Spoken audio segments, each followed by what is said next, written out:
बिहार में बहार है, नीतीश कुमार है। ये तो चर्चा और नारा बहुत दिन से सुन रहे हैं। 2020 के चुनाव में बड़ा जोर से ऐसे नारा लगा। प्रशांत किशोर तब साथ थे, यही नारा गढ़ा गया था कि बिहार में बहार है, नीतीश कुमार है।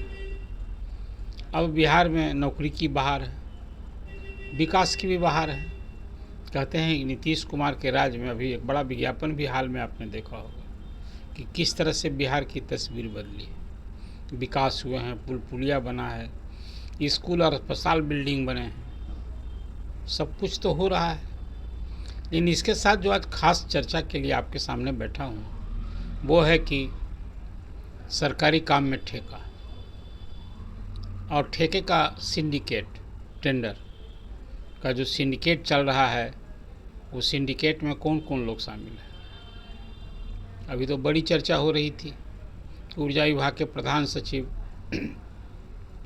संजीव हंस जेल में हैं, उनके साथ राजद के पूर्व विधायक गुलाब यादव भी जेल में हैं। कई विभागों में जो काम करते थे, यही ठेका पट्टा ही का ना काम था, पैसा लेना, कमीशन लेना और लोगों को, मनचाहे लोगों को ठेका देना, प्रमोट करना। अभी पिछले दिन भी आप खबरें देखी हो कि सीबीआई ने NHI के बिहार के जो रीजन के हेड हैं उनके यहाँ छापेमारी की थी और GM को रिश्वत लेते गिरफ्तार किया था। 15 लाख रुपया रिश्वत नगद ले रहे थे, गिरफ्तार किया था। तो अधिकारी को भी गिरफ्तार किया था और घूस देने वाले को भी गिरफ्तार किया था। उसमें कोई छापेमारी हुई जिसमें 1 करोड़ 18 लाख नगद पकड़े गए थे और केस हुए, उसमें 4 लोग गिरफ्तार भी हुए थे।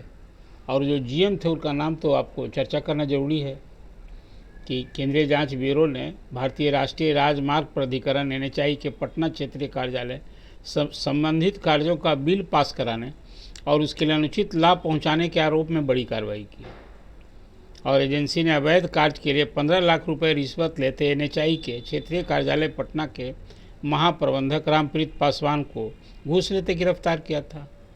और वहीं घूस देने वाली निजी company messrs Ram Kripal Singh construction private limited के GM सुरेश महापात्रा को भी गिरफ्तार किया था। घूस देने में मदद करने वाली कंपनी के 2 निजी कर्मियों, एक अन्य को भी गिरफ्तार किया था। और गिरफ्तारी के बाद CBI ने इस सब को पटना, मुजफ्फरपुर, समस्तीपुर, बेगूसराय, पूर्णिया, रांची और वाराणसी के आवास और उनके कमर्शियल प्रीमिसेस पर छापेमारी थी, तलाशी ली थी और उसमें 1 करोड़ 18 लाख रुपए नगद पकड़े गए थे।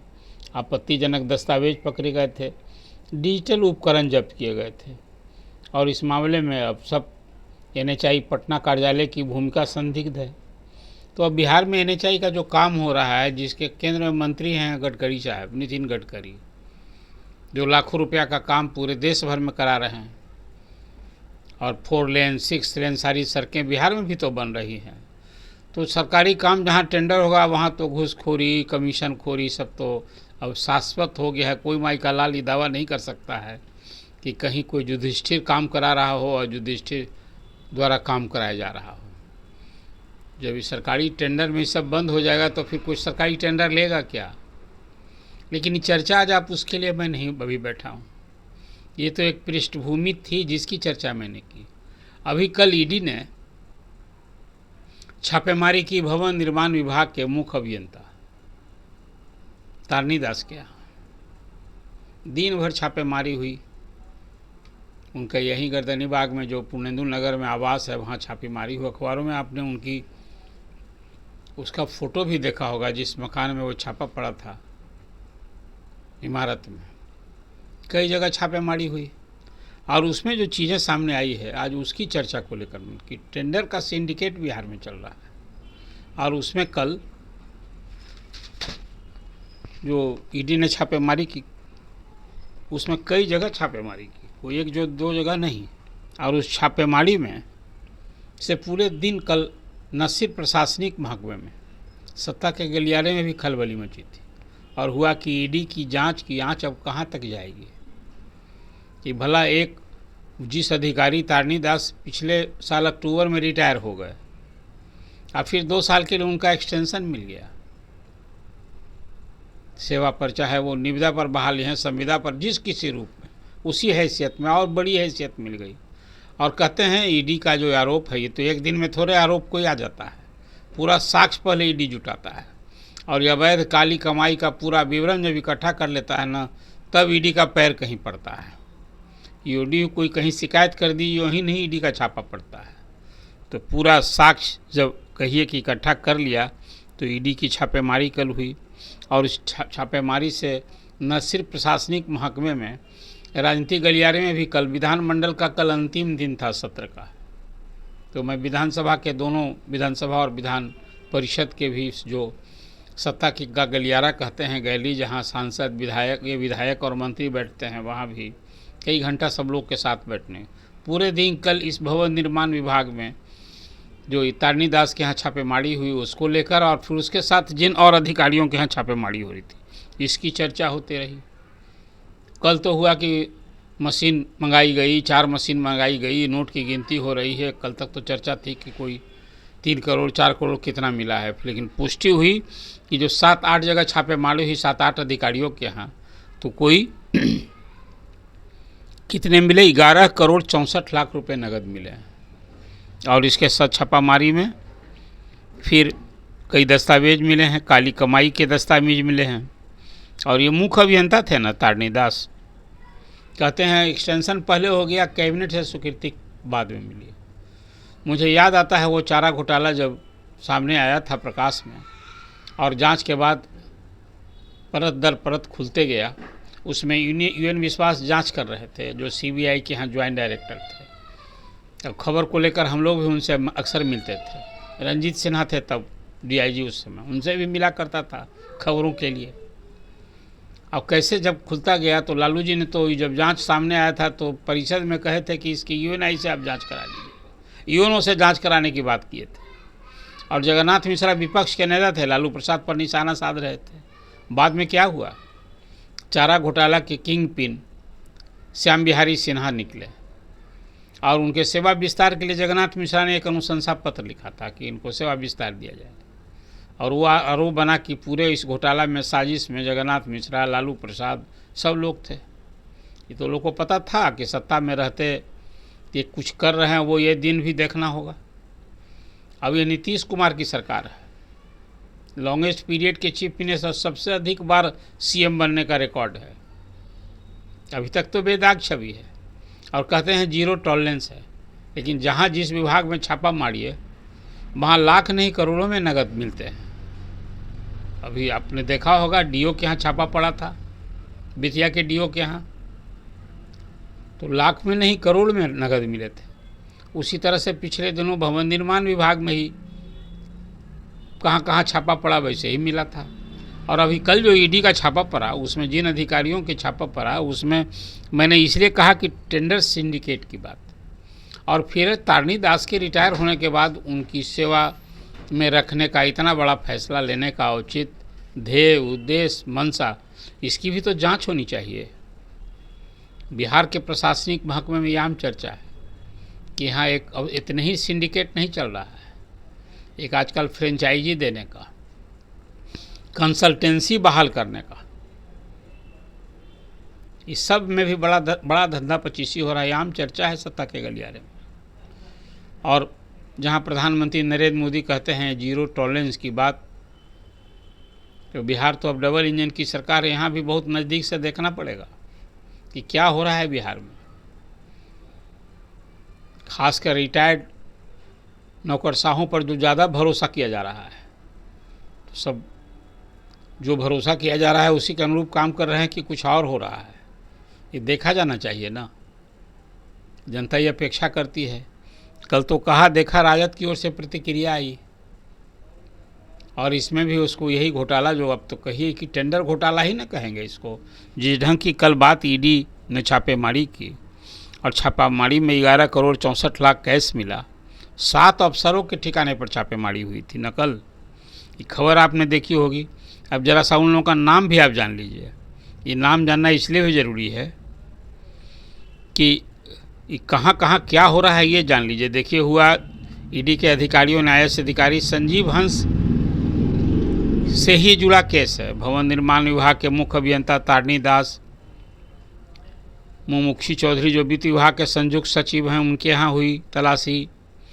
फिर कार्यपालक अभियंता शहरी विकास Umesh Kumar Singh, Riyaz Ahmad deputy project director Bihar urban infrastructure development, Sagar Jaiswal DGM Vikas Jha DGM BMS ICML और साकेत कुमार कार्यपालक अभियंता भवन निर्माण विभाग। मतलब कि नगर विकास स्वास्थ्य विभाग जहाँ कहीं कुछ काम ठेका का चल रहा है, ये पूरा ठेका का जो टेंडर का सिंडिकेट है, अब ईडी का शिकंजा वहाँ कस गया है।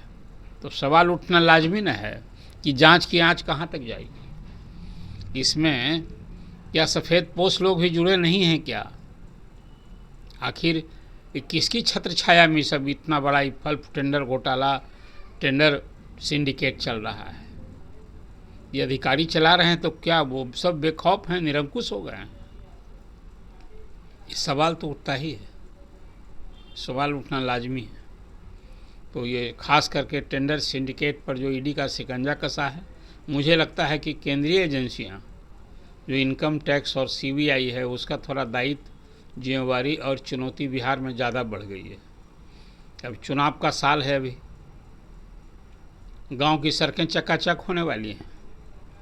ग्रामीण कार्य विभाग ने एक बड़ी कार्य योजना बनाई है कि चुनाव के पहले हम ग्रामीण सड़कों को चकाचक करेंगे। तो चकाचक करने में सड़कें चकाचक होगी, कुछ और लोगों का चकाचक हो, ये भी देखना होगा। उसी तरह से मुख्यमंत्री प्रगति यात्रा के दौरान कोई 400 से अधिक नई योजनाओं की घोषणा की उन्होंने। आज सब की कैबिनेट से मंजूरी मिल गई है, कोई 50 करोड़ से अधिक की योजनाओं की। तो सब विकास की बाहर न बहेगी चुनाव के पहले। तो जनता का पैसा है, कोई 3,17,000 करोड़ का बजट है इस बार।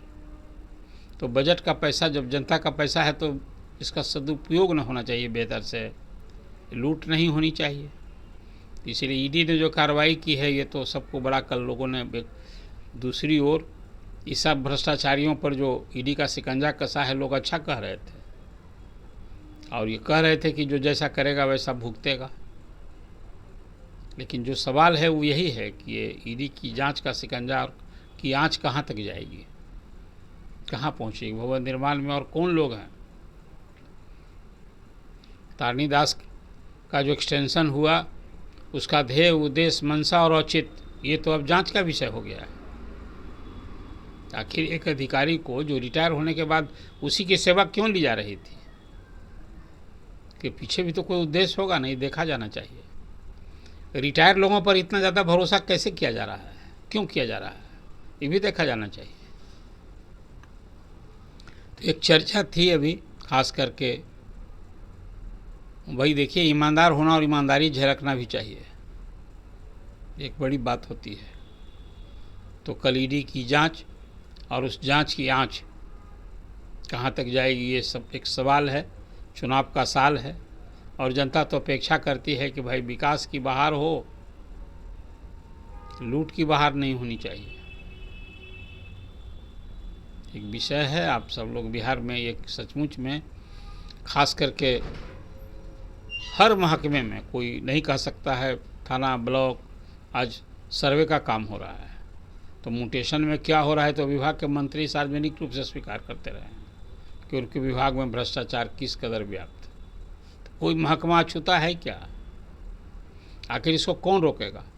एक अभी लोगों ने अच्छा महसूस किया कि फिर नैयर हसनैन आर्थिक अपराध इकाई में फिर आए हैं, संभाले हैं केंद्र सरकार से, प्रतिनियुक्ति से लौटे हैं। उधर जब वो थे तो कुछ काम ज़रा तेज हो रहा था, आर्थिक अपराध इकाई की छापेमारी थोड़ा ज़्यादा हो रही थी, तो उनके जाने के बाद थम सी गई थी। तो उम्मीद की जानी चाहिए कि फिर इस तरह के जो भ्रष्ट प्रशासनिक महकमे में जो लोग बैठे हैं, लूट की मंशा से लूट रहे हैं, तो कहीं इसके रोकथाम की काम होना ही चाहिए। और जो पकड़े जाते हैं उनके खिलाफ, मुझे तो लगता है कि जिस तरह से संजीव हंस को गिरफ्तार किया गया, तारणी दास पर भी गिरफ्तारी की तलवार तो लटक ही गई है।